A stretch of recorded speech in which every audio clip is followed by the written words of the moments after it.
नमस्कार मित्रों, द्रौपदी का चिन्हन कैसे हुआ तो चलिए इस कहानी में सुनते हैं। महाभारत एक ऐसा महाकाव्य है जिसमें कई छोटी बड़ी शिक्षा प्रदान घटनाओं का जिक्र है।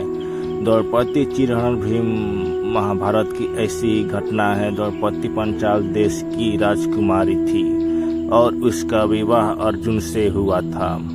अर्जुन ने द्रौपदी के स्वयं में मछली की आंख में निशाना साधकर उससे ब्याह किया था, लेकिन माता कुंती के अनजाने में दिए गए आदेश से द्रौपदी पांडव यानी पांचों भाइयों की पत्नी बन गई। एक बार की बात है जब पांचों भाइयों में सबसे बड़े युधिष्ठिर इंद्रप्रस्थ नगर पर राज कर रहे थे।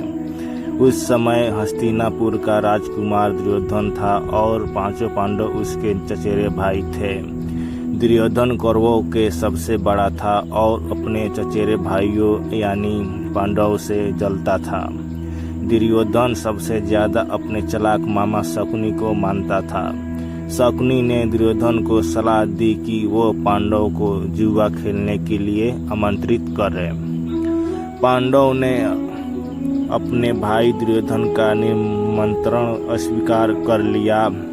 उस सभा में भरत वंश के शासक धृतराष्ट्र, भीष्म पितामह, द्रोणाचार्य और महात्मा विदुर जैसे महान लोग भी उपस्थित थे। शकुनी मामा ने छल कपट से पांडव को हराना शुरू किया। इस खेल में पांडव अपना राज्य हार गए। धर्मराज युधिष्ठिर ने स्वयं और अपने चारों भाइयों को भी दांव पर लगाया और हार गए।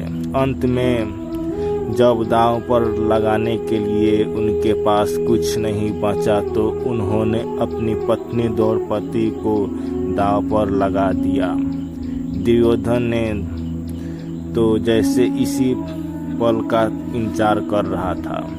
शकुनी मामा की मदद से उसने जुए में द्रौपदी को भी जीत लिया।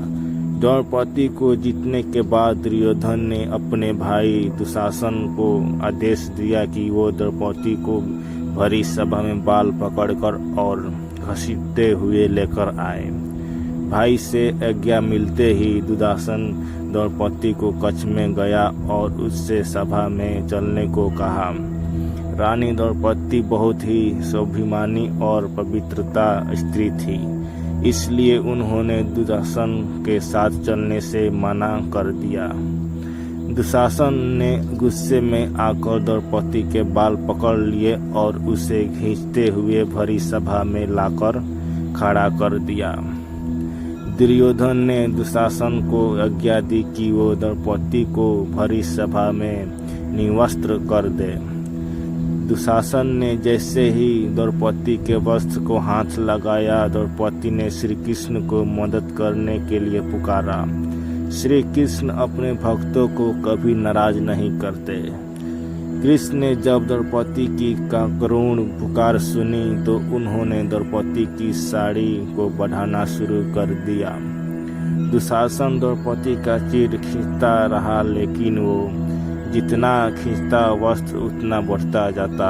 अंत में दुशासन थक कर हार गया, किंतु द्रौपदी का वस्त्र हरण नहीं कर सका। ऐसा कहा जाता है महाभारत युद्ध के पीछे सबसे बड़ा कारण द्रौपदी चिरहरण ही था। तो चलिए दोस्तों, कहानी खत्म हो तो कहानी अच्छी लगी हो तो लाइक और सब्सक्राइब कर दीजिए। धन्यवाद।